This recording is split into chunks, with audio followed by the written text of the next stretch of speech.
Welcome back to another fun-filled episode over here at Interior Analysis. I'm David Jones, I'm Evan Westman. I'm Jelani Kelly. and today we're gonna be going through everyone's favorite movie from 2019, Parasite. Woo! Ah, bra-ta-ta-ta-ta. Yeah. We've never cheered a movie at the beginning, so I guess that means something. Yes, love that for us. This was the generation of film that came out right before COVID, so Oh, it's really special. I guess we'll just start where we always start. First impressions. Jelani, hit me with it. God. Okay. It checked off your main box, which is Okay. I don't think that's his main box. that's totally his main It box. totally is. All right. I don't care that Mr. Park died, but the little sister. I don't like. They were all like bad people. I don't think any of them deserved to die. But like the sister, like I felt bad when she died, and then like the mom was crying and he was laughing because he turned into the Joker by the end of the movie. I did enjoy the film. I was checking the time because I started watching this at like 11 o'clock at night. It was a 2 hour movie, and I had to get up the next day. But I finished it because I couldn't find a good point to stop because I found it that engaging. Even like the slow moments with like the dinner scene, they were all drunk in the living room. That scene, I felt it carrying on long, but I didn't care.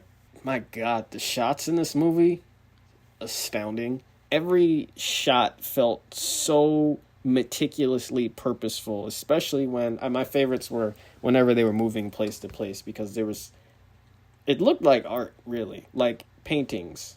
You could see like the lines and the structure of all the buildings and the staircases, and it was so cool. I enjoyed the camaraderie of the family, even though they were all they were parasitic. I enjoyed the family members as characters. And then, like, when I first started this movie, I didn't know what I was in for. I think I knew it was a drama, and that was it. I didn't know where we were going. And then once we got to the sister being hired, I was like, oh, he trying to get the whole family to eat. I got it. And then that twist, and then the guy coming out and just murdering everybody because he was insane. Man, somebody interject here because I'd probably just keep going in circles and ranting. I liked No, it. I agree. I'm curious. So, was this your first ever time watching the movie? Yes, it is. And Okay. I'm really Okay, glad you no, liked totally it get that. because, like, Yeah. I was hoping it would be like a Whiplash where it's not something that's traditionally in that's like, exactly your what it wheelhouse, was. but yeah, I liked Whiplash more, but that's because yeah, of J.K. Simmons. But yes, I did enjoy this. Not my wheelhouse, but I definitely watched this movie again. I'd probably skip the end. I don't want to see the sister die again. I felt so bad. It was like, bro, I don't even think they like interacted, but you stabbed her and she bled out. Like, come on.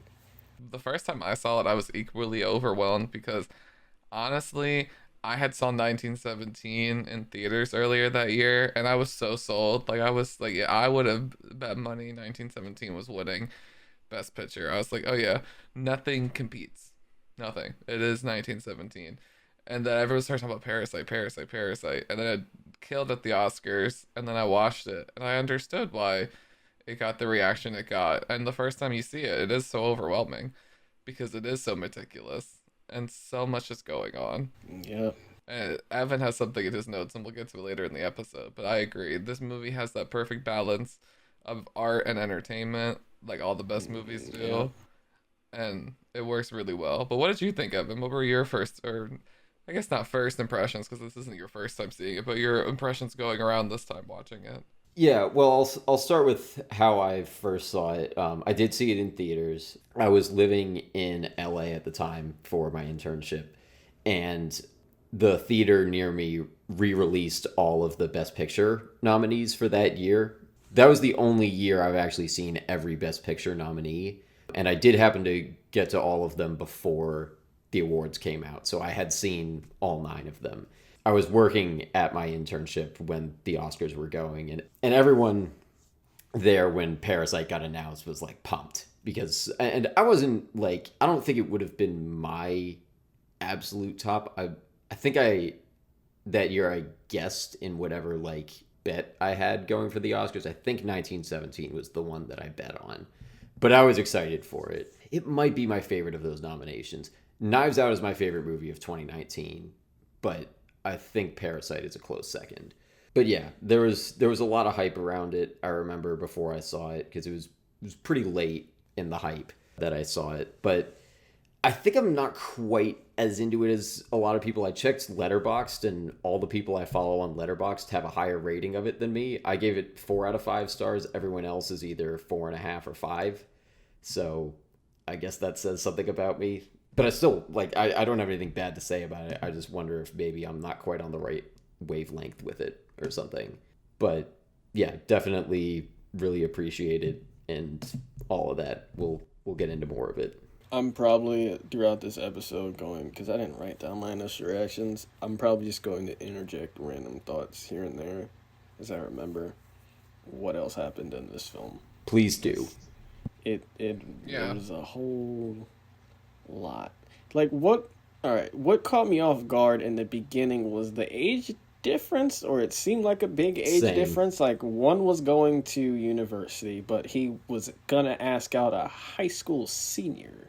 That was strange, and then I was like, okay, but he's leaving, so I guess that's good. And then dude is like, you know what? I'm a Mac on this dude's girl. And I was like, first of all, y'all are the same age, you and the dude that left for college, and you're with the high school sophomore. Yeah, nobody has any problem with that in the movie, apparently. Yeah, maybe I didn't know the age of the characters, but I don't know about that. Just saying. Maybe it's a cultural thing I don't know about. I'm, American, so forgive me. I'll do my reaction first going through it this watch through, because the first time I watched it, again, I had watched it just because people were talking about it and I felt the need to kind of be in the know. When I watched it, I was very impressed. And then I think this is my fourth, but it could be my third, but I do think it's my fourth time watching it. And yeah, each time the age difference is weird, but I also don't know if it's just because I'm American and it's a cultural thing. I think the age of consent the is 21 in Korea, South Korea, I think. And if they're both under 21, I guess it's okay. I don't know. Yeah, we don't get a good sense of how old Ki-woo is at all. Yeah. Like, apparently he's about the same age as Min, but we also don't have it. Like, we don't get a number for anyone except maybe the really little kid for the Park family. Oh, I also found it. I understood why the father. I don't think I want to attempt to pronounce names out of fear of butchering them. Yeah, apologies in advance if we do say any and get them disclaimer. Very wrong. When Mr. Park, when he sniffed dude when he was trying to grab the keys and he made that face, I almost started laughing. And then I saw the father's face and he went out and killed him. I was like, my thought process was, okay, you see this dude stab your supposed son's art tutor? She was tutor, therapist. And you need to grab your keys to save your family. Your driver misses. You don't know why he's still with the art tutor.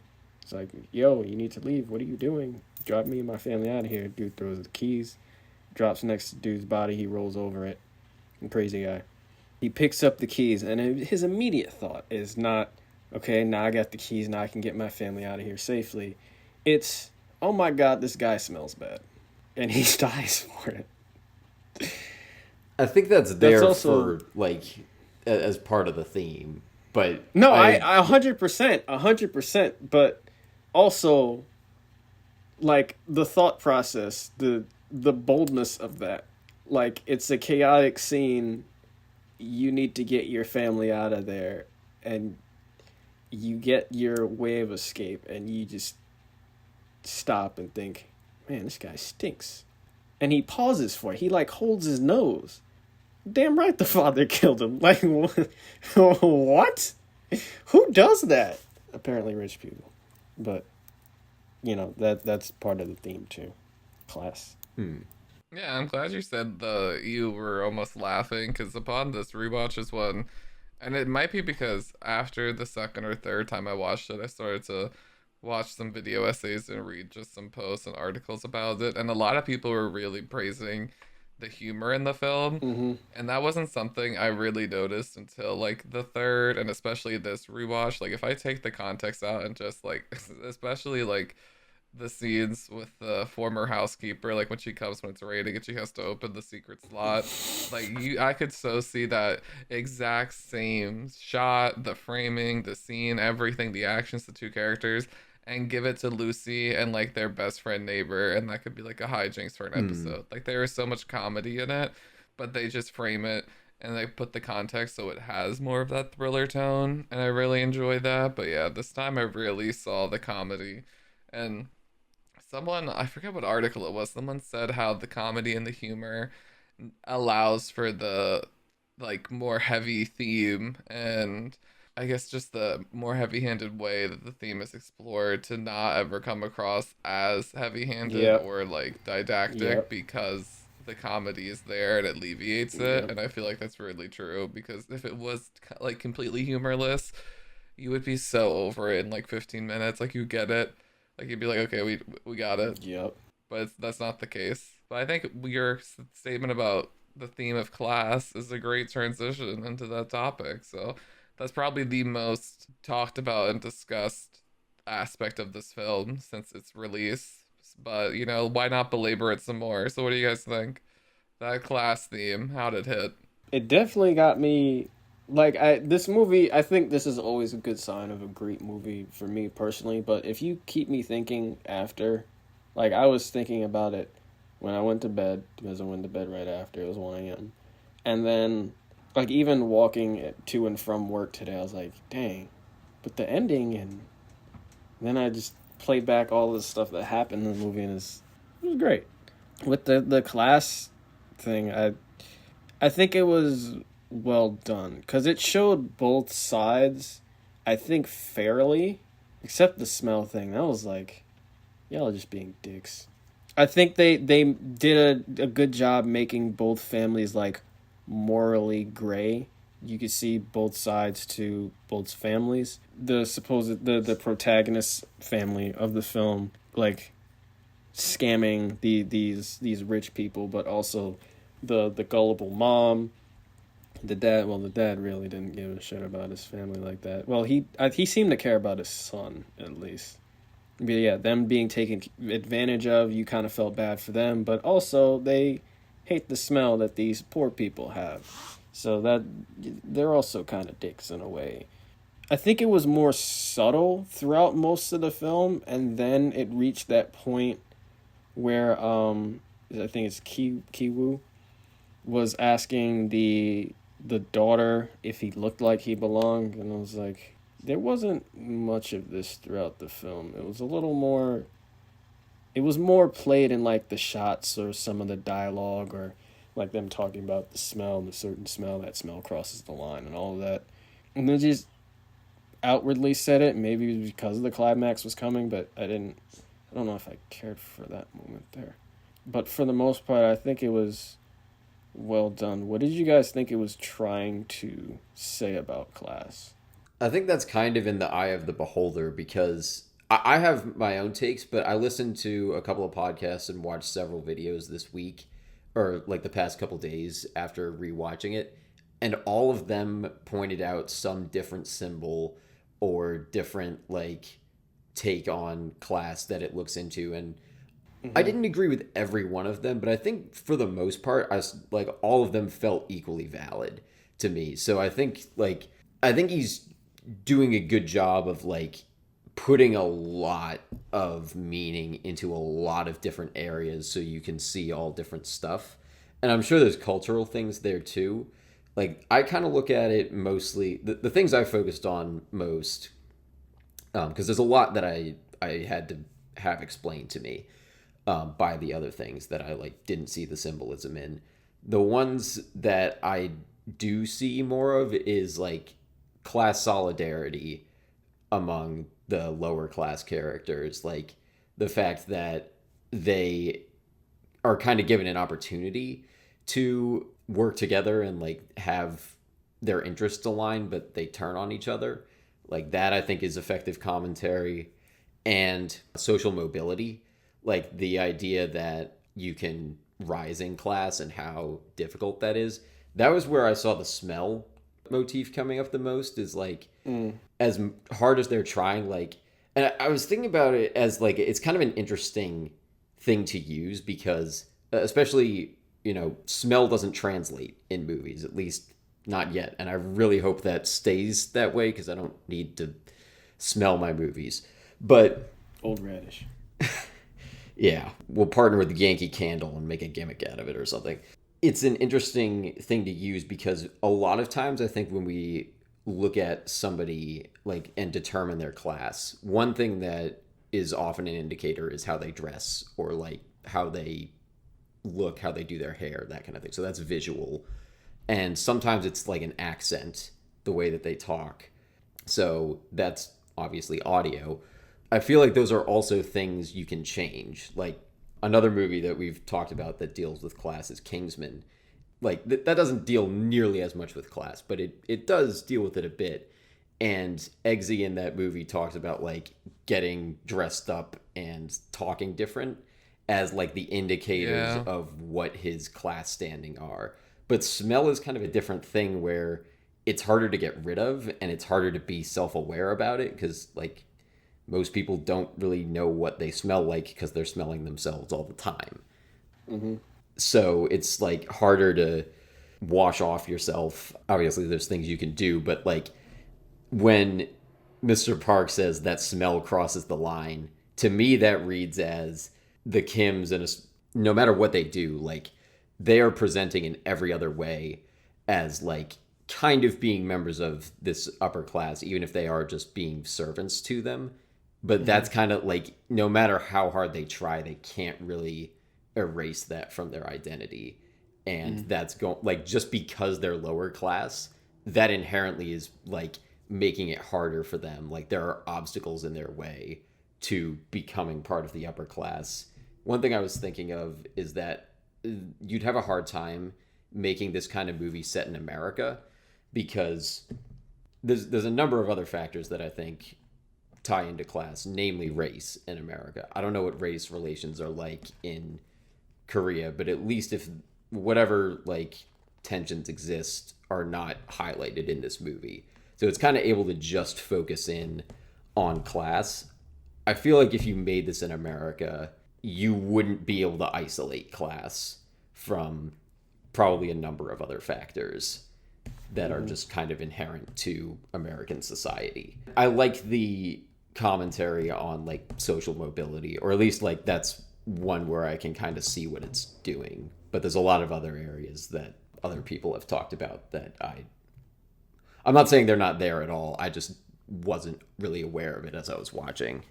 Yeah, I think my takeaway from the commentary that he is presenting on the theme of class was the lack of social mobility.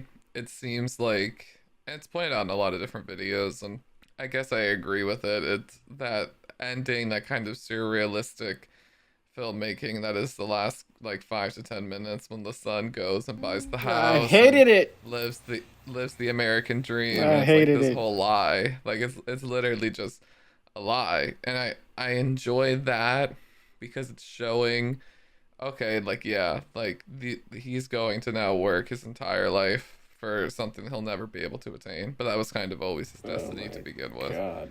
And that's how it's always going to be because that's how the world has predetermined his worth, because he is in this specific class versus the Park family who are in a different class.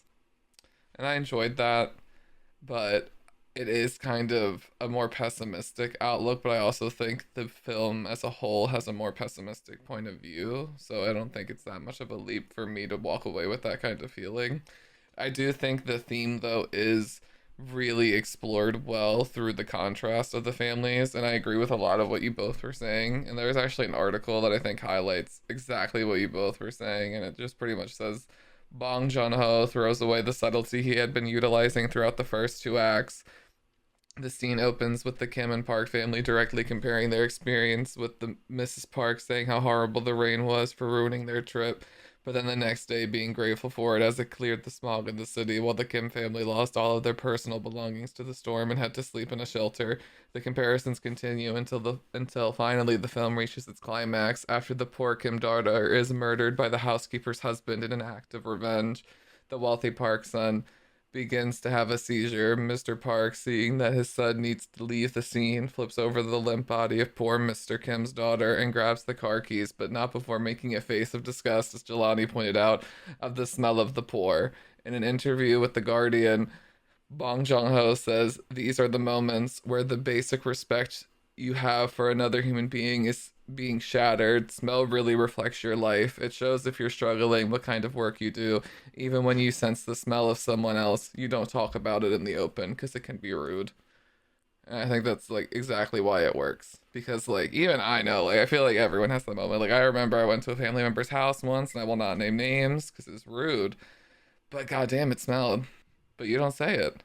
Like that is like probably the most insulting thing you could really tell somebody. Yeah. Mm-hmm. Even if it's not necessarily a bad powerful smell, moment. if it's just different, like you don't want to comment on it.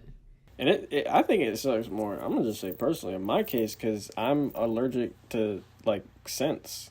Like I get I have a skin condition, so like I have to get everything unscented. So whatever I'm wearing, whatever scent that has, that's what I'm living with. I can try and mask whatever. I'm not saying I stink, but I can try and add a scent through like cologne, but it has to be on like my clothes, a thick layer of clothing, because if not, it'll just seep through whatever the clothes or stain it, depending on the cologne, which is why I normally don't use it. So yeah, I get that. That sucks. Yeah, and it's not as if you can go around day to day explaining that to people. Right. Like, nobody's gonna assume that about you. Right. And I don't. Which isn't fair. I don't. Exactly. And I don't know how I smell to other people. I don't know what type of scent I have. So, like, I'm not just going to go up to everybody I meet and be like, well, if I smell strange or just really different or anything, I have a skin condition. So I can't have scents. So that's me. My name is Jelani, by the way. Yeah, that scent thing is not something I consider. Well, it was prevalent throughout the film, but the way David just dived deep with that, that's not something I was thinking that deeply about. That's great. What did you guys think about the guy who keeps urinating in the Kim street? Because I was thinking, like, it's mostly that he shows up, I want to say twice, maybe it's 3 times and I'm forgetting the third. But, like, if he shows up one time, I feel like that's just exposition of, like, they live in, like, kind of a rundown area. But he shows up twice, which feels significant to me. So what do we think that's saying? Like, what is he there to symbolize? Because I feel like he is there to symbolize something, but I'm not really sure what. I think it'd be funny if everybody, like, overanalyzed it and Bong Joon-ho was just like, I just wanted to have a guy that peed on things. That's true in some cases. Yeah, I don't know. I'm trying to... Part of me feels like it's just one of those things where it's like, you think of just any kind of lower income neighborhood in anywhere in any nation, and there's probably somebody who's getting a little wasted and maybe being a little belligerent about it. And a lot of times that's the government. And like there's the whole Dave Chappelle joke, like liquor store, gun store, liquor store, and it's like that's for whatever reason nations seem to medicate the lower income civilians to kind of keep them in that area as well, and have them waste their money with kind of that immediate release instead of long-term goals and satisfaction. So if I had to go super deep with it, I guess you could say like that drunk is like the personification of everything that the Kim family doesn't want to be. Like it's everything like all the stereotypes that they're trying to not be, and they want to like transcend, and probably a little of their own self-hatred because like they do kind of abuse him, opposed to like maybe being kinder because you could see him as a person in like pain or in a similar position if they were to kind of empathize with him because they could relate on that level, but instead they kind of like project like a hatred and they like harass him and throw water and everything and like yell at him. And correct me if I'm wrong, I think that scene comes like shortly after they're like starting to infiltrate the house and like are kind of rising in class. Yeah. So I maybe thought it's it was kind of a showing dude's superiority. confidence or something.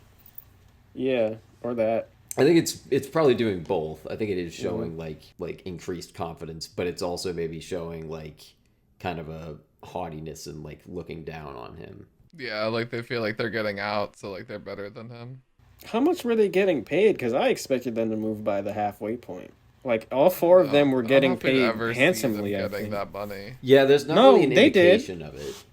They did in the I'm sure they initial get paid, phase. but there's never like it's never like a forefront moment where it's like they're saving up the money. Like the focus is always on them just getting worse and worse. Well, there is a little bit of one of the videos I watched pointed out that the food they eat throughout gets progressively more expensive and like better. And there was even, I missed this, but there's a part in the middle of the montage when they're getting rid of the housekeeper. One part of that montage, they're eating pizza in a restaurant that was in the restaurant for like the pizza place that they're making the boxes for at the beginning. And their boss is the one who served them, apparently. Yeah. Which when they pointed it out, I was like, oh yeah, I see that. But I totally missed it both times I watched it. That was kind of like a subtle indicator. And I wonder if maybe people who are more aware of like Korean food brands, like maybe to them that's the equivalent of like they're eating McDonald's at the beginning and then maybe upgrading to like Olive Garden in the middle. That Ramdan looked fire.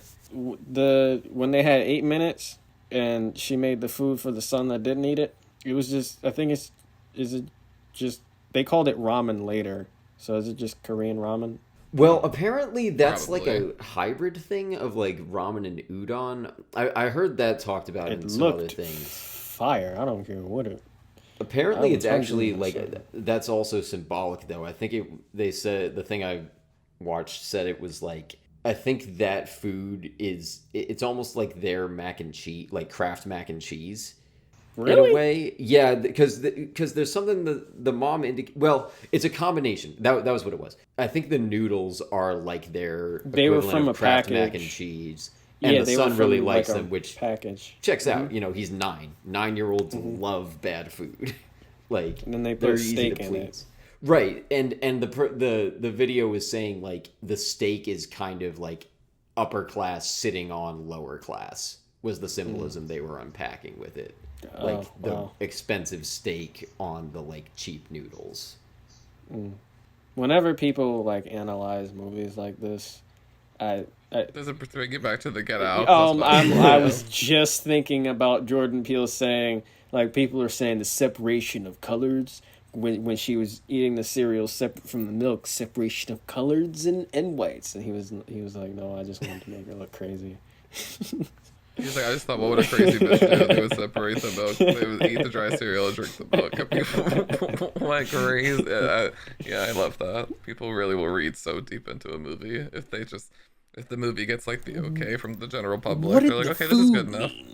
Well, I think there's somewhere that works though. Like I think this is one where there probably is meaning infused into a lot of things. Mm-hmm. And I think in I don't know how many years, but maybe a few decades, this might be something where people like tear into it the way that we tear into Shakespeare in English class, where everything will have been said about it for like years, but then some 10th grade English student's gonna have to be like, the symbolism of the pizza boxes. Right. They're folding the pizza boxes. Why didn't she fold that corner? Didn't we do the same thing with Get Out? Yeah. Yeah, I mean, and you know, we are here to unpack stuff, so I'm obviously I meant somebody not who likes us, doing but us as like movie watchers too, like everybody. Yeah, like the cinema people. Yeah, for sure. Yeah. Unpack Get Out until it was. I don't have a joke here. I was trying to think of something quickly. And unpack Get Out until it got in. Does that work? All right, well, we're gonna wrap this episode up, guys. Thank you all. Look, I made an attempt.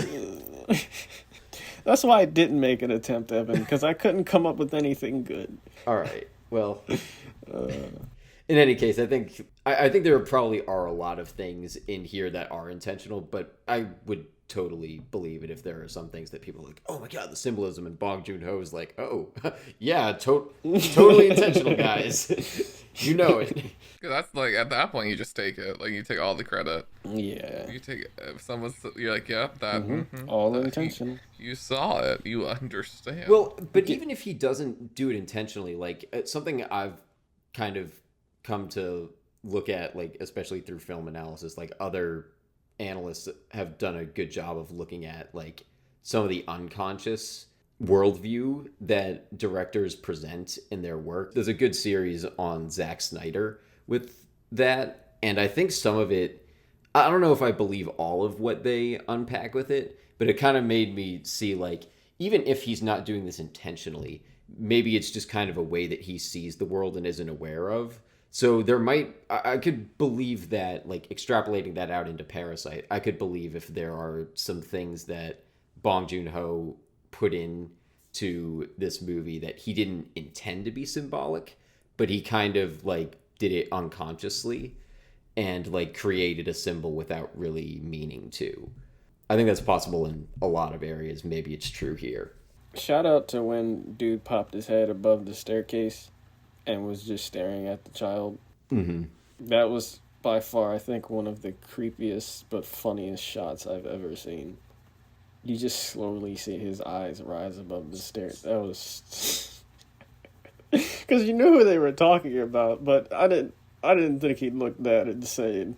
Yeah, he does look pretty unhinged. He's got a His whole great interaction face. with just like a kitchen counter. Yeah. Also, a funny moment turned awfully weird and sad at the same time was when the Park family, the mother and father, were on the couch and they'd mentioned the smell, and then the Kim family father slowly raised his shirt to his nose. I found that funny at first. And then Mr. Park started talking about wearing the panties. I don't know if he said he would. I think wear that them. scene got some That's- like I the think loudest that's a different reactions movie. in my theater out of every He scene. asked his wife, "Do you still have those cheap panties?" Yeah. Yeah, because I want to wear them. No, wait, he didn't want to wear them. He wanted his wife to wear them, right? No, he wants his wife to wear Yeah. them. But the way you said it, he asked about the cheap panties. He's like, "Yo, go get the cheap panties. I want to put them on." You know the drill. But for Mr. Park to be listening to that's his... All of them, Yeah. yeah. And Yeah, then the wife, his daughter. the wife exclaims, "Buy me drugs." Yeah. What? Why did that scene... What?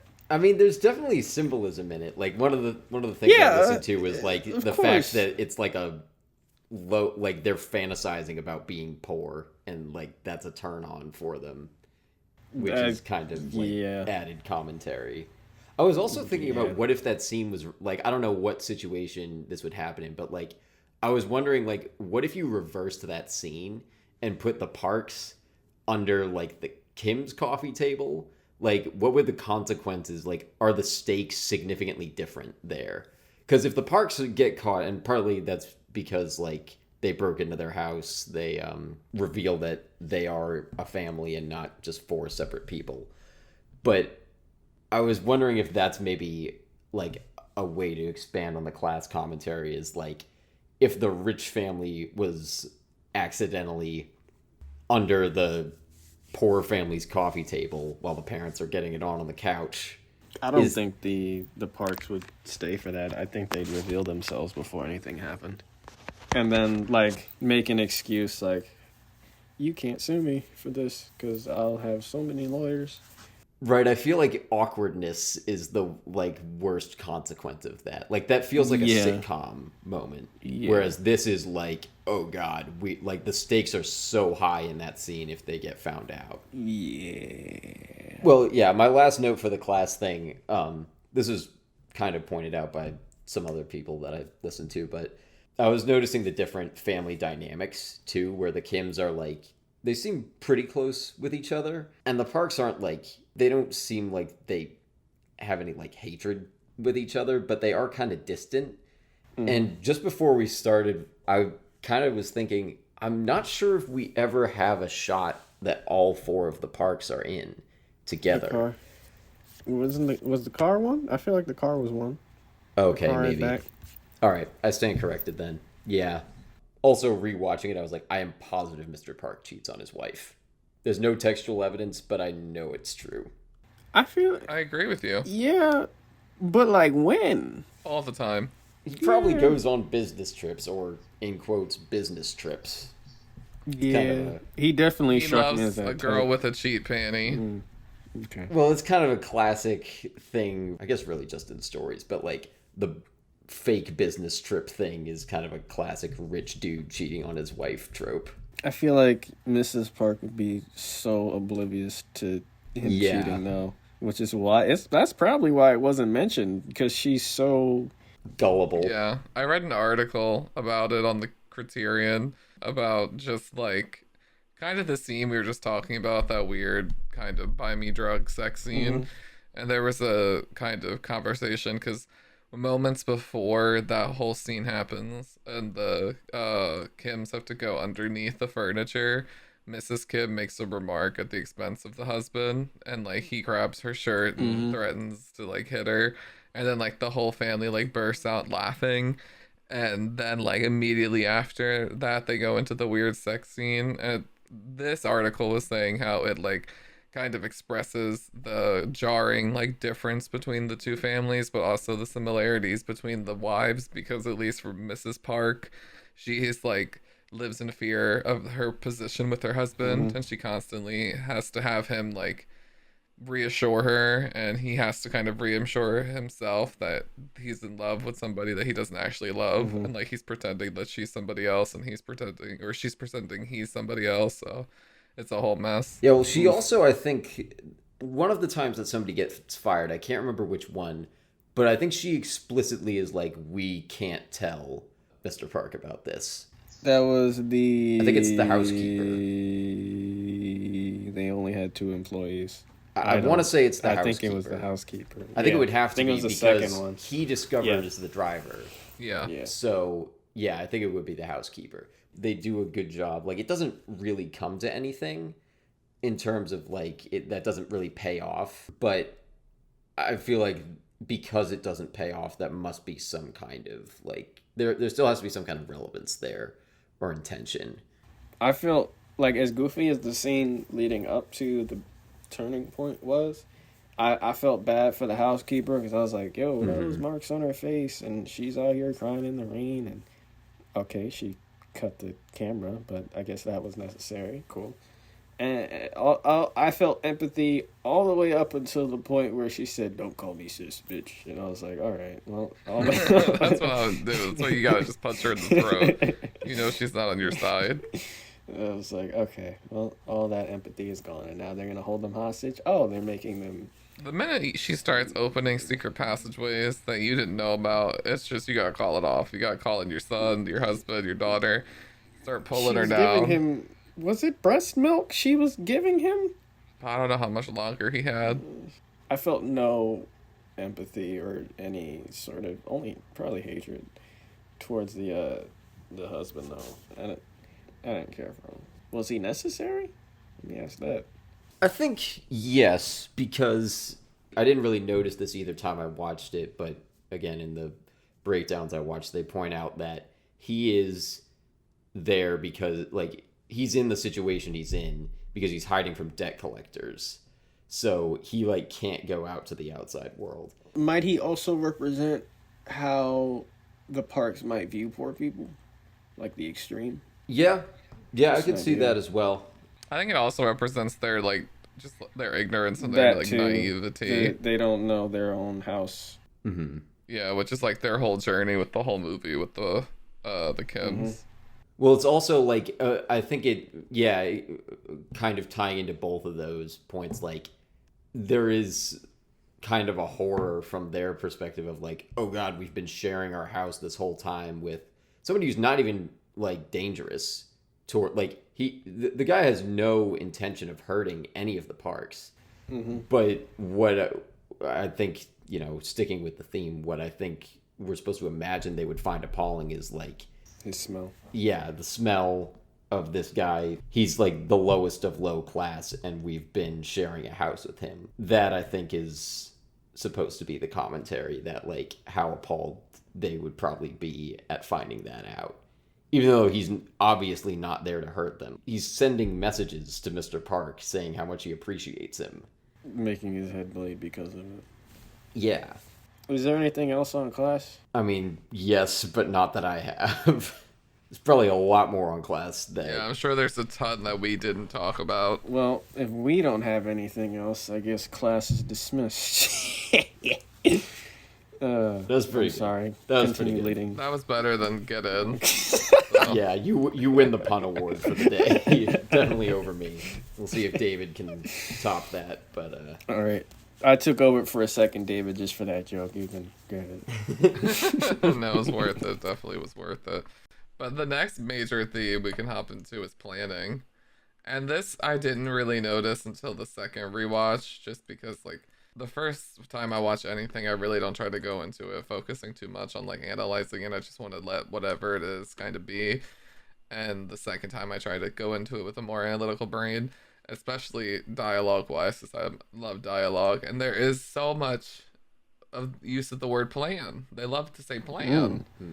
And I think this will also tie into the foreshadowing conversation I want to have about this film, because I think of all the traditional screenwriting techniques, this film utilizes foreshadowing probably the best. And I think plan and planning and having a plan and the lack of a plan all kind of affects the character in whatever moment they're experiencing in the film. And they reflected at different times in the dialogue. For example, when they're after the flood, when they're back at the shelter and the son asks the father about, like, you said you had a plan, what's the plan? Because this whole time you're watching this movie and the son's the one with the plan. He has a plan to get the family in, and each step of the way, and then it turns when everything starts to kind of go poorly and everything floods and they get into the basement and everything kind of just turns on its own head. And the father steps up. But when the father steps up, he doesn't really have a plan. And that kind of sends us into this third act where the lack of a plan results in some pretty detrimental things, like the death of his own daughter that none of us really liked. I liked her! No, I meant the death. None of us really liked the death. Yeah, everyone. I liked her too. Technically, the daughter is everyone's favorite character. Okay. Yeah, I like the daughter. I was about to say, no one liked the death. That's why, like, I haven't been talking about it, because I just don't want to talk about the death because it's sad. That's probably the only reason I wouldn't rewatch the movie, to be honest. I don't think she ever needed to die, and I don't understand why that was written in. Yeah, so, that's kind of a direct result. They don't deal with the guy living in the basement. And then, he's kind of always wanted to live in that house. That's kind of his whole goal, this whole movie. And then he finally gets what he wants by becoming a prisoner in it, and he lives forever detached from his family as a result of it and his lack of a plan. So I just wonder, upon your first watch, Jelani, and now your rewatch, Evan, did the theme of the plan or the planning or the use of the dialogue to kind of keep that theme relevant in the film, did any of that work for you? Was it too much? Evan, I'll let you go first. Okay. I wasn't thinking about it while watching it, but since you suggested this topic, I gave it some thought. Again, going back to the social mobility thing I was talking about a little bit ago, like, I was also thinking about this in, like, a post-COVID context, because I saw this slightly before COVID hit, like most people did. We all now know what it's like to, like, everyone had plans for 2020, probably, and I don't think anyone got what they wanted except maybe Joe Biden. I get it. So, yeah, wasn't really a joke, but yeah, but that was a joke though, because his name is Joe. Joke. I'm sorry. All right, you might have just lost your pun crown for the day. Yeah, I like that. Anyway, there's certainly luck involved with social mobility, a ton of it, but that's kind of the whole thing. Is like, you can plan for success. You can. And just like Kiwoo does at the end, he, like, has his whole thing. I'm going to, like, get educated, get a job, and I'm going to go buy that house. And how many things are going to get in his way and go wrong that he doesn't expect? Like, assuming he does pursue that his entire life. there is no way to fully plan for success. And I hadn't really noticed the distinction you brought up, David, between Ki-woo and Ki-taek, the dad and son, in that Ki-woo is always making plans and his dad never does. And I wonder if that could kind of be broadened out to like anyone who becomes incredibly wealthy doesn't do it by accident, except in maybe some rare cases. But like anyone who owns like a massive business, like, yes, again, there was luck involved, but they schemed Like to being get there. born into it. Well, okay, I'll scratch that. Anyone who like built wealth for themselves, like entrepreneurs, let's say. Mm-hmm. For one thing, like I think there's maybe a bit of a parallel in like how the Kims have to be kind of deceptive and do some things that and kind of screw some people over to get even a small amount of elevation in class. And if you expand that out into a bigger thing, like there's tons of examples of exploitation by people who like are building their business or whatever. So I wonder if that's part of it, where like Ki-woo is the one who gets them elevated, but he's also kind of more devious. Whereas the sense I get from the dad is that he seems like he's the least naturally clever of the family. Like the rest of them seem to come up with stuff where like, oh, this is how we can like get that person kicked out. He's never really the one suggesting anything. I was so worried he was gonna snap. Well, he did, but like I thought he was gonna ruin it for them. The look on his face in certain scenes, I was just like, dude, you got to keep this together. Yeah, but like his main role is kind of just following orders. Like his biggest part is he like tells Mrs. Park about the housekeeper having tuberculosis. And that entire thing is a speech written out for him by the kids. He's just kind of a pawn in that whole montage of them getting rid of the housekeeper. That was a really adorable scene, by the way, and the son directing him. That's why I liked the family. They were pretty tightly knit. Yeah, they have a pretty wholesome dynamic. Even though what they were doing was not wholesome. Right, but it's like any classic heist crew. Like, you know. It did feel like, I was going to say, it did feel like a heist montage when they were going through especially for the dad and the mother, getting the driver and the housekeeper fired. It was like, and then we're going to do this. And then I'm surprised they didn't have like those slide cuts. Where the split screen transitions. Mm-hmm. Yeah. I love a good heist montage. Guy. With the smooth jazz and all that. We got to do Ocean's 11 someday. You son of a bitch, I'm in. Yeah, one thing I thought of, I don't know if this is extrapolating too much, but the housekeeper has been there for years, and she never made a plan for if she got fired. It seems like she didn't seem all that prepared for it. Like what she was going to do about her husband. Mm-hmm. I wonder if that's maybe part of it. Oh, I didn't answer David's question. Yeah, well, go ahead. That was all my points anyway. I liked it. I liked its place in the movie. It definitely felt secondary to the whole overarching class theme. I think it was cool. I don't really have much to say. What did you think maybe of the speech that basically is an endorsement of improv, where the dad says, like, the best plan is no plan? I disliked the pessimism of it, but I just thought it do really be like that sometimes, though, dog. A lot of the times when I try and think of the way something's going to happen for me, it never does. There's always going to be something slightly off, and I'm like, oh my god, I can't ever just imagine something the way I imagined and that coming to fruition. It's never going to be that way for some reason. It's just the way I see it right now, but that's why I connected to that scene just a little bit. But again, I don't agree with the pessimism of it. I think you should always plan, and that's why the son was the one that was, the one that get them in the door in the first place. Now, hopefully, they make a Parasite 2 where he wins. Oh, that'd be awful. They call it Parasites. Oh, yes. with a dollar sign, just like the alien pitch. Oh gosh. Like that would just be absolutely awful. Sigourney Weaver shows up, starts speaking Korean. In South Korea, no one can hear you scream. I'm sorry.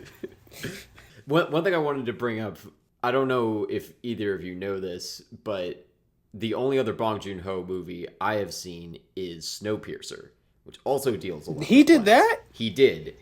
Wait, Yeah. that's why I recognize the dad's face. Wasn't he the father of some kid in that movie? I think so. He probably was. He's in like all of his movies. Oh, got it. Yeah, I so I hated know. Snowpiercer.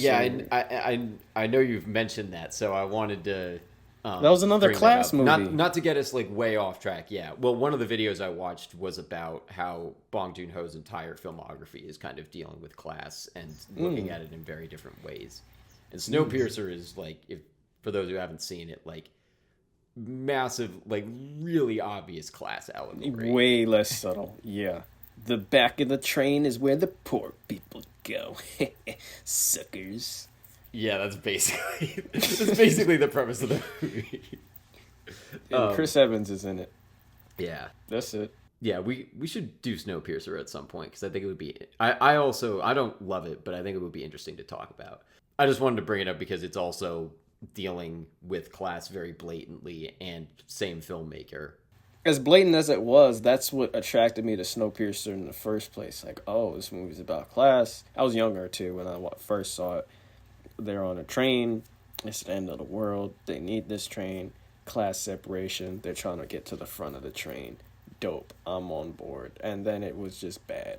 Yeah, the allegory in that I don't want to get us too much on a tangent, but it's not like I think in principle it's a really tight allegory, but the way that it's actually executed kind of like goes off the rails with it a little and adds a lot of stuff that didn't really need to be there, I thought. Like the classroom and then the teacher trying to murder them. Like what? Yes. Why was that there? There was a club scene. Also, F that guy that was.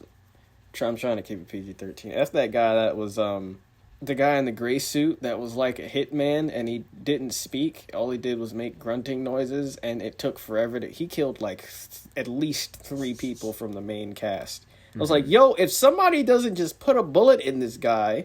That was by far my least favorite. Like, there's a lot for me to dislike about the movie, I think, but that was by far my least favorite part. It's like, all of their problems, they could have had most of this cast to the end of the train by the end of this movie, but they had freaking Agent 47 John Wick here murdering more than half of them. It's like, bro, he was like 50, 60. It's like, yo, Chris Evans, you don't just throw a shield at this man? It's like, what are y'all doing? I'm sorry. Yeah, but he had his Infinity War beard in that, so he didn't have the shield. Damn. I haven't seen the movie, but now it makes sense. Oh, sorry for spoilers. Oh, yeah. It's fine. Uh, I don't know if I'm ever gonna watch it. You don't have to. Unless we do. I'm not leading that episode of it. I think it would be an interesting episode to do, so I'm open to it because I think it'd be an interesting movie to talk about, but it's not one of my favorites. No. I think it'd be interesting to talk about because we feel strongly about. Well, I do. Mm-hmm. It's better than it being in the middle of the thing. Then we wouldn't really have anything to say about it. So. Well, it's also like a constructive dislike. I Yes. think it's not just like how we hate the Raimi movies. No, that's just pure, unadulterated, just rage. Loathing. It's just. Should we move on? Yes. How did we find a way to mention For the sure. Raimi No, movies? I'll give my take on the theme of planning. This has nothing to do with the Raimi movies. How did we bring that up? It Again? always comes up. It's Oh, either no. that or Community that always comes up when we don't mean it to. But I like the theme of planning. I didn't pick up on it till the second or third watch, but I think it's pretty well done as a secondary theme. Just to have, I guess, the most interesting thing about it to me that I don't think we talked about yet was just the ending moment that the son has, where his kind of resolution is that he's making a plan to save his father. So it kind of all comes full circle in that regard. So I like that. I love circularity in my storytelling. I felt so betrayed, but I also felt like it stuck with the theme of the movie when it was revealed that I thought it was like the epilogue, like the last scene, like, yes, they made it out. And then they cut to the basement, and I was like, oh, why? Bong Joon-ho, you did it. You did it. Like, I was like, yo, just fade out here. And then they faded into the basement. I was like, no, why That are would we be still the fairy here? tale version, though. Like, I think Yeah, he's it going would. for the realism. It 100% and it works. Yeah. No, it works better this way, but also, that's that ending. I'm so sad. The ending would have been better if the daughter lived. I would have been fine with it a little bit more. Yeah, I don't feel like that adds anything. Yeah, that is the real damper of things. No, it didn't. That's why that's also part of the reason I'm upset at it. Like that, she didn't. She was she was all three of our favorite characters, right? Well, she just seems like the most chill character in this. Like she's the one I'd want to hang out with more than anyone else.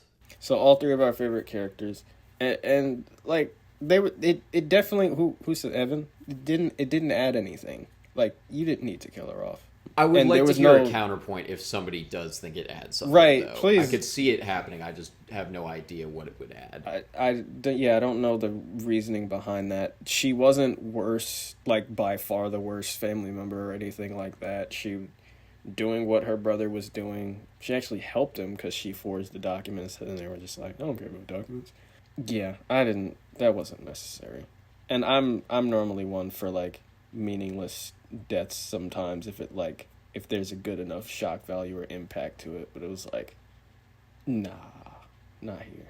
I did hear one thing that one of the podcasts I listened to pointed out that she is the member of that family that they kind of say like she feels like she belongs in the upper class world more than the rest of them. Like one of the family members kind of says something like that. I think in the scene where they're all getting drunk, they're like, you kind of fit in here better than the rest of us. So why kill her? Well, maybe that's part of it, but I don't know. Damn it. But if that's all we have for themes on planning, we can head right into foreshadowing.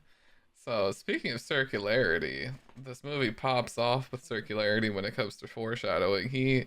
Whether it's, from the start of the film or if he's just going to give you 5 minutes before, like when we were talking about the pizza scene, the dad puts the ketchup or whatever sauce that is on the pizza when they're making the plan, and then 10 minutes later we get the scene with the sauce. So like the director is really not pulling any punch. Like he's going for every shot he can when it comes to foreshadowing, and I think it pays off.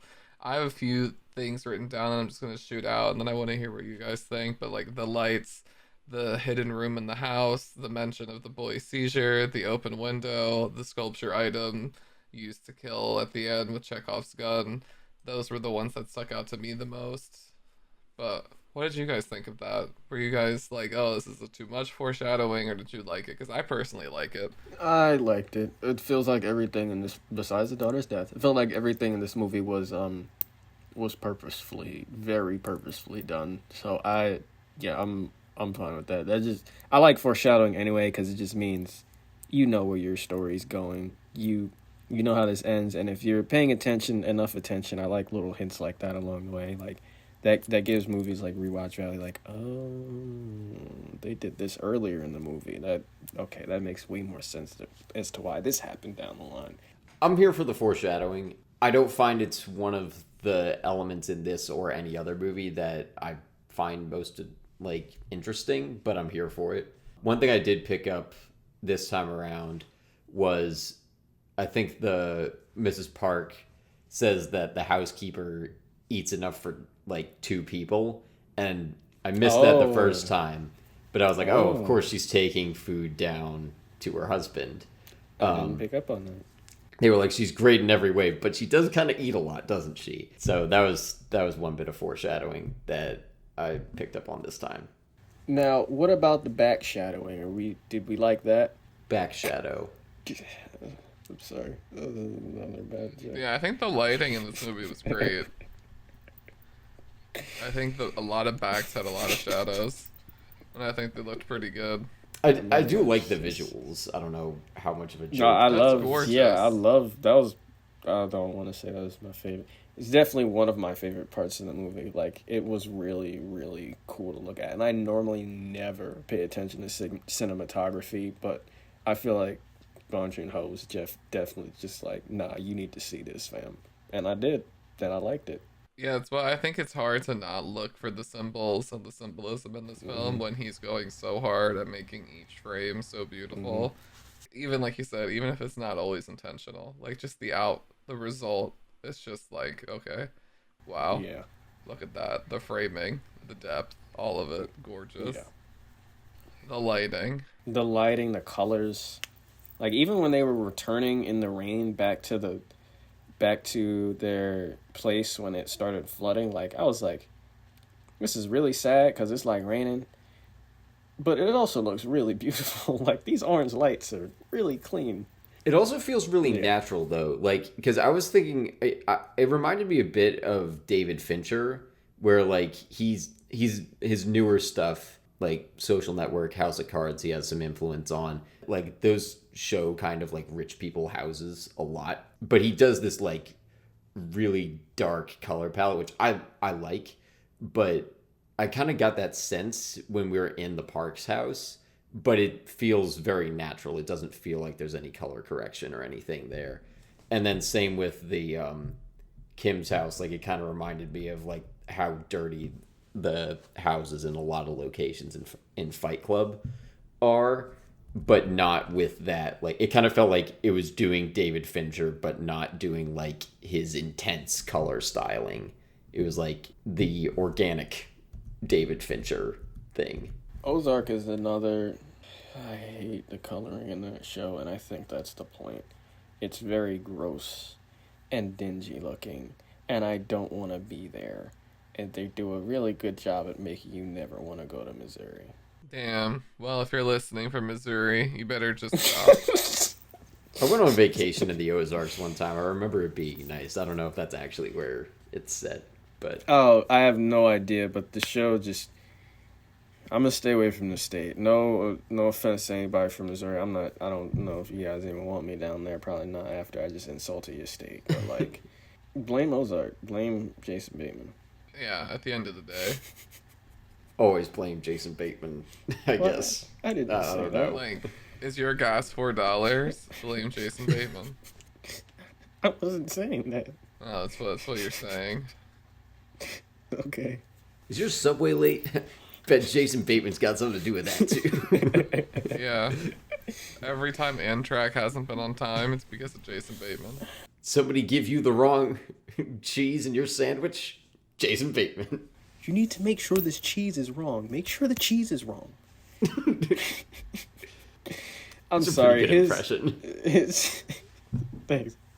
This is the first time I'm trying it. Speaking of Jason Bateman, comedy, this film uses humor to its advantage. Did you guys ever feel like the humor was out of place or misplaced or just weird? I kind of enjoy the humor, and it kind of aids to the rewatches because it allows it to just kind of be ridiculous and funny when it is super ridiculous. I feel like Jason Bateman as the father would have just been telling the guy to put the knife down if he saw him. Hey, what are you gonna do with that? Put the knife down. Put the knife down. That's like a Ghost in the Shell moment. Like, come on, Scarlett, you can do it. She was white. Can you imagine him speaking perfect English to like his Korean family, and he has no idea what they're saying at any point? What if instead of Jason Bateman, it's Jack Nicholson? That's worse. What if instead of Jack Nicholson, it's Nicolas All right, Cage? buddy, just put the knife down. What if instead of Nicolas Cage, talk this it's out, Danny like- DeVito? You're just picking no. the craziest actors, huh? Yeah. Best kind of plan is no plan at all. No plan at all can ever go wrong. That's literally what he said. Back on topic. Yeah, sorry, David. Yeah, so how was the comedy? Did it work? Oh yeah, I think so. sorry. I think it did. You did ask that. I think it did. Personally, I like it. I like the editing, especially in the peach scene where they're all jumping over each other. Oh, I think it's very funny. I think there's funny dialogue when they give in the beginning when she gets the stone and it's like, "Ooh, this is an old stone." And the mom is like, "Food would have been better." Yeah.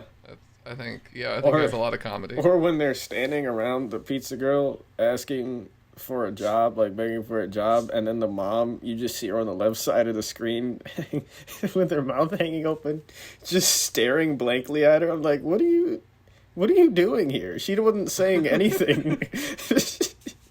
She's just just staring at the pizza girl while her children were begging for a job. I was like, did she know she doesn't need to be in the shot? She's just like, this is good. This movie.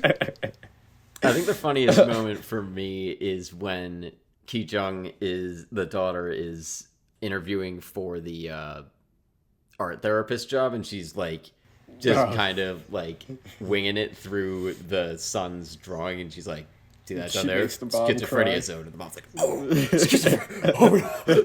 Like, did anything happen to him in the first grade? that seems full on psychic twins. Yeah. There were a couple moments where I didn't know if I was supposed to laugh or not. I can't think of anything specific, but upon rewatch, I'm probably just gonna laugh at everything. The comedy definitely worked for me, and it works. Especially again that one shot of dude popping his head out the stairwell. I was like, you could not make a more unnaturally creepy face for this shot. I think it never like makes it feel tonally confused though. Like it does a nice job on that line. It never goes like ridiculous in a way that feels out of place. Yeah, I do really love when they're just scamming the mom with the art. And it's like before he brings up his sister and he's looking at the One Piece and he's like, is this a chimpanzee? And she's like, self-portrait. And he's like, yes. Really? Yeah. The child's genius is so elusive. And she was like, I know. That kid's gonna get put in so many clubs that he doesn't want to be part of. Like, he seems to like the Cub Scouts. Yeah, and also has a weird fascination with Native Americans. Yes. They called them American Indians. I don't think that's not much better than just Indians. It's Native Americans, but or indigenous. Is indigenous an okay term to use? I think indigenous so. People? Yeah. Indigenous is fine. Okay. Not Indians though, because they're not from India. Shockingly. Yeah, somebody needs to tell Cleveland's baseball team, but we can save that discussion for another time. I don't watch baseball. What's their team? The Indians. Oh, The Indians. I could have figured. I should have. I guess this is a good transition into that. How did you feel about the sun? I guess this is one of the uses of symbolism that I always felt was apparent. I never minded how apparent it was. His like obsession with Native American attire and just like that kind of being a visual cue to just colonization within Korea, and then just the cultural appropriation itself within higher class and kind of coming into their fascination with Western cultures. And I the one thing I did notice this rewatch was the first time we meet the Parker son, he is dressed up in like his outfit, and he's in the background, he goes to the housekeeper at the time, and he has an axe in his hand, and he like pretends to kill her and like chop her. He's like, and that's pretty much the ending of the movie. It's just everyone dressed up like that and getting stabbed like that. So that's one thing I did notice. But yeah, I don't know. So he is precognition. Yeah, he's responsible for this whole thing. He is Jason Bateman. But yeah, so what did you think about that? Especially with the discussion of class, how did you think that kind of came in? His obsession with dressing up that way, even to the point where at the end the father makes the driver dress up like that, and he's like, come on, do this. I just wonder like how that would hit for Korean audiences, because in the US, like I think most people have a general understanding of like the history of Native Americans, but I wonder how much your average Korean knows about that, because I mean, we're bad at teaching history in America, but I don't know any Korean history, so I don't know if they know like what they know of our history on like a basic, like general broad level. So I wonder if like they understand like the culture that's being appropriated there. Does that hit, or maybe it's just there for American audiences? Because there's a surprising amount of lines said in English in this movie. Over. I wonder if that's like there for American audiences, but if it is, I don't know what it's saying.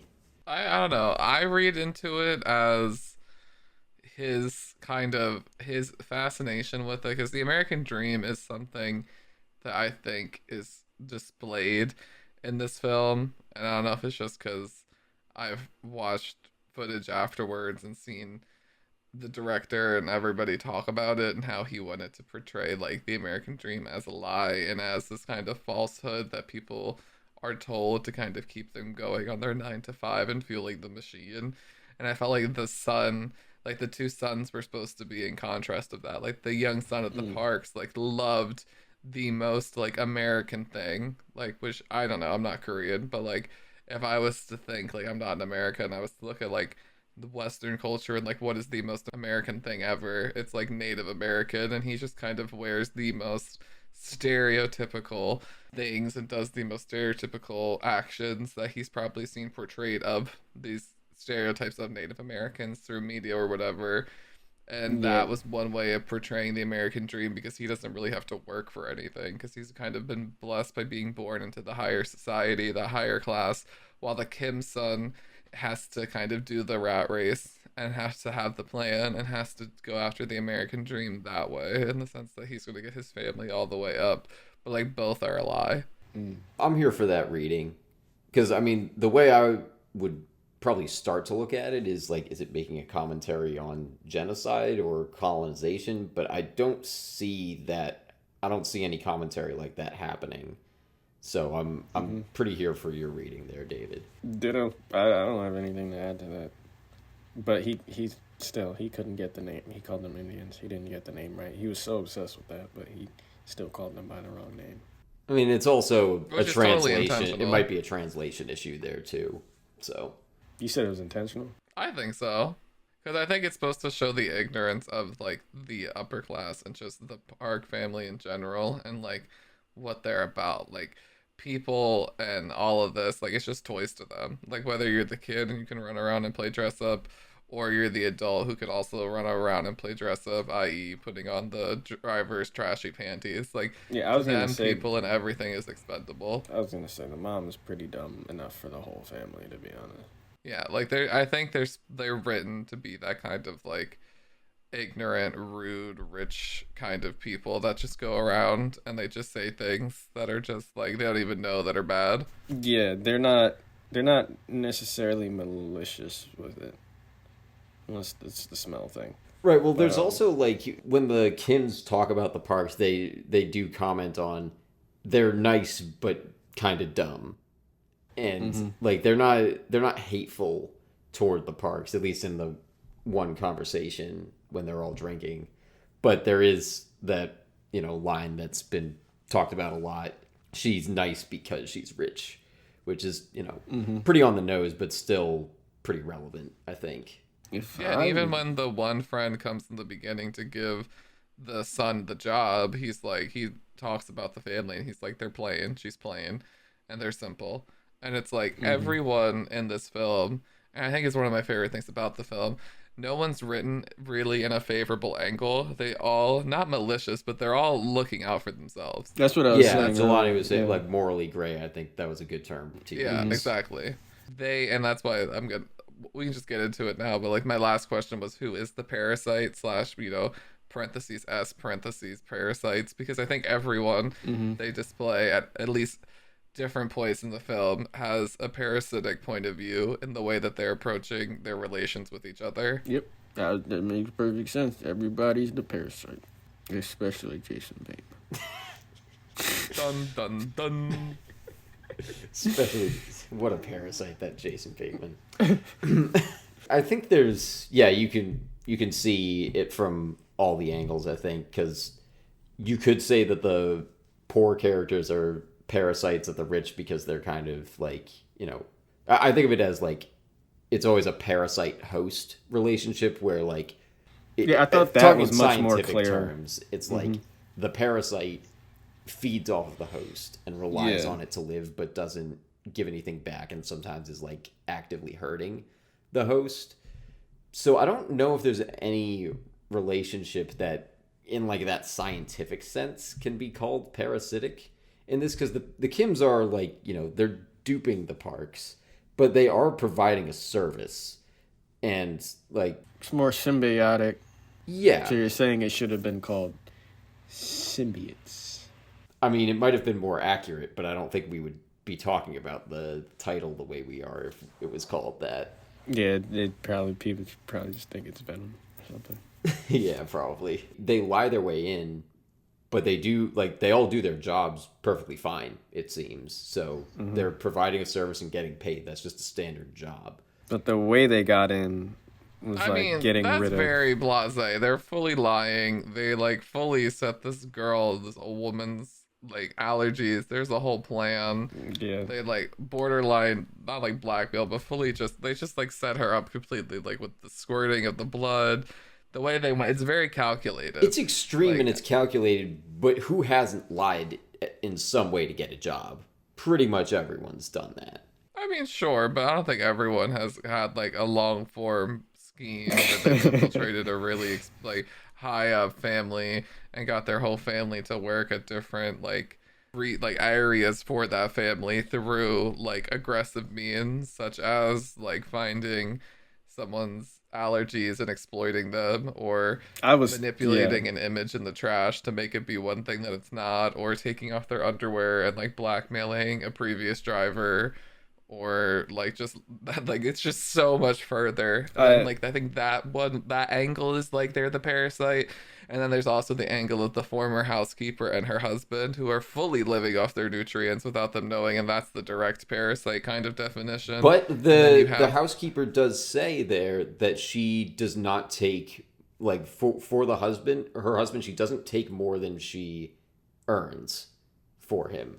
So yeah, she says in that sense, she's like, she's providing a service. She's the one who gauges that. She could just be lying. Like, I don't think she's a reliable narrator. She hides her husband at the bottom of her employer's house. I don't think she's supposed to be trusted. In either case, though, like maybe she's getting a little bit more than she's earning, or maybe even a lot. But at the end of the day, there is a service being provided and payment that is being given. So to me, that is not parasitic. It may not be balanced, but it's not parasitic, because parasite to me implies that one half of that equation is giving nothing.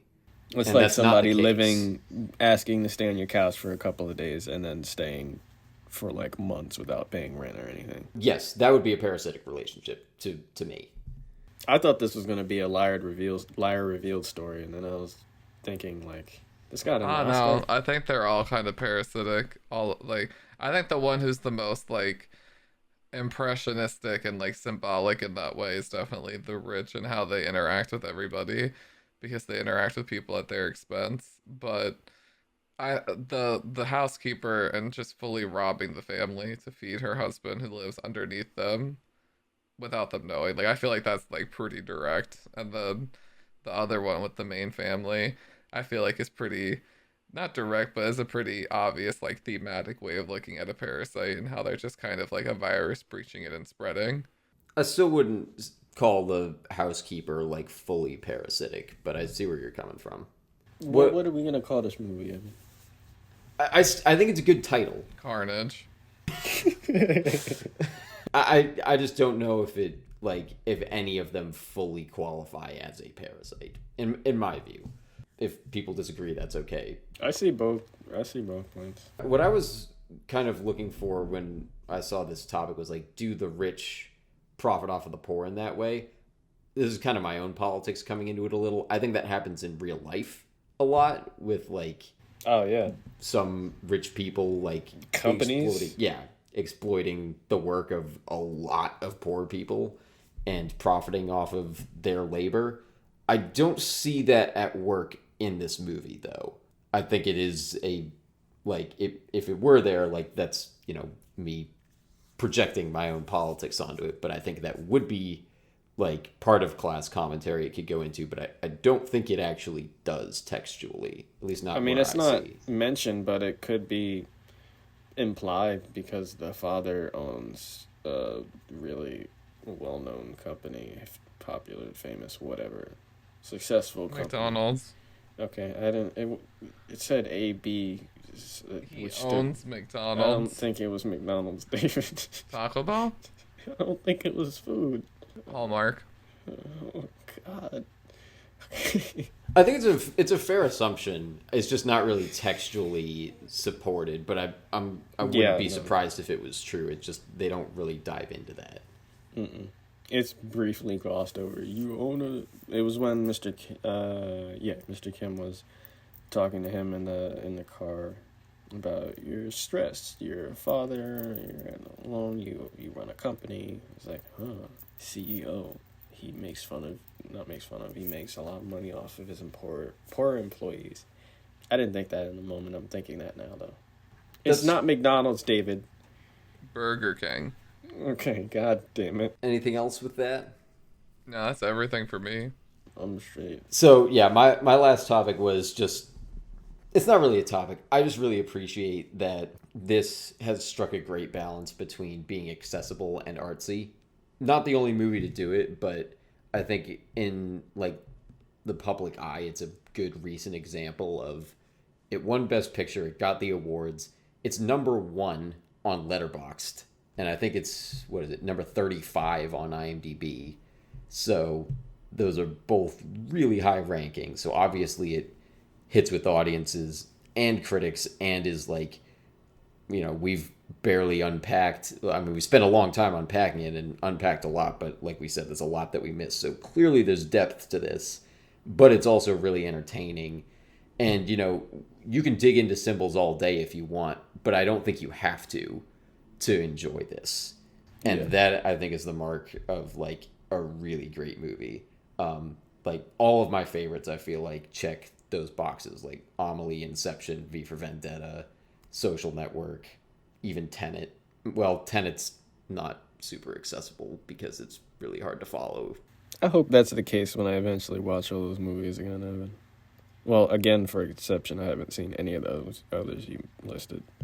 Yeah, I don't know how much you'll like each of them, but like I want to like make stuff like that, and I hope that people recognize that you don't have to choose, but like it's a spectrum, but I feel like people often treat it as a binary of like, we need to be commercial, so that means we can't be artsy. But there's a lot of examples of stuff that does both, and it's like all of the most famous movies. Like even just like take recent hits. Get Out, I think, falls pretty close to the middle of that spectrum. So these are breaking Greenberg's principle of popcorn or art house. Yeah, I think in my class he called them health food and junk food movies, but yes. That too. I think I remember coming back with Chris Nolan's A Vegetable Pizza in that allegory where it's healthy and it's a little bit junky. That's gross. I don't like that. Actually, no. There's one I like. Maybe this is just me, but I think a lot of people have this taste of like, I think we all just like stuff that's in the middle. You can go super artsy and do Charlie Kaufman or who's someone else like that. Like, I don't know, Boyhood feels like it. Boyhood, I think, wants to be in the middle, but it falls way more on the artsy side. Maybe Paul Thomas Anderson, I think, he's a little too artsy for me personally. I know a lot of people like him. Yeah, you have that on one end of the spectrum, and then like the entire MCU Disney remakes on the Where does Logan fall? Yeah, I think Logan that's would be highly close praised. to the middle.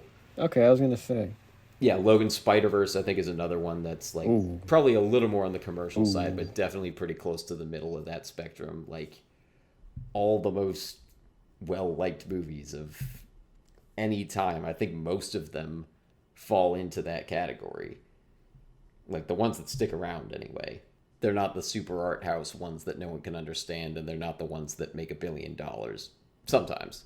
Did we have anything else we wanted to say? David, you ran through all your topics? Yep, I'm good. All right, we'll move to the boilerplate then. Our next episode is going to be Shrek 2, currently on Netflix. At the very least, go listen to the soundtrack because it slaps super hard, and we will be talking about it. You can check out our YouTube channel. We have our Patreon for $1 a month. Merchandise is on Zazzle. Our logo is by Kelsey Hendry. The show is on Twitter at INTAnalysis18. I am on Twitter at ev_Wes. Where are both of you? I'm on Twitter at Jelani T. Kelly. Instagram at Jelani T. Kelly. YouTube Base Phoenix. I've been on my skits. I'm supposed to do another one this weekend, but I don't know what I'm going to do. Look out for Parasite 2 Parasites. Electric Boogaloo coming to a theater near you. Woo. Yep.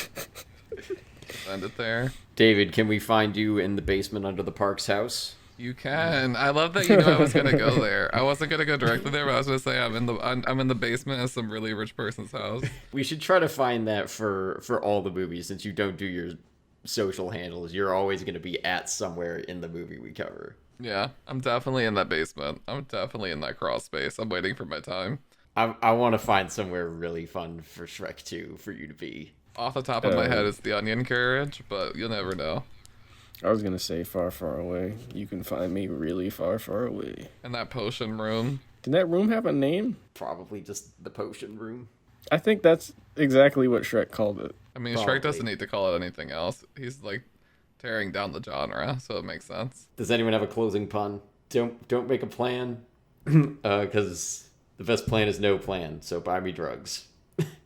None of those were puns. You were just listing. I don't know. I'm trying for something here. Class. What is do you call dismissed. when you're like waiting at the airport and it's like two people you haven't seen in a while and you're like, you're a sight for sore eyes. You're Parasites. Gang. All right. We'll see you guys next time. That physically hurt me.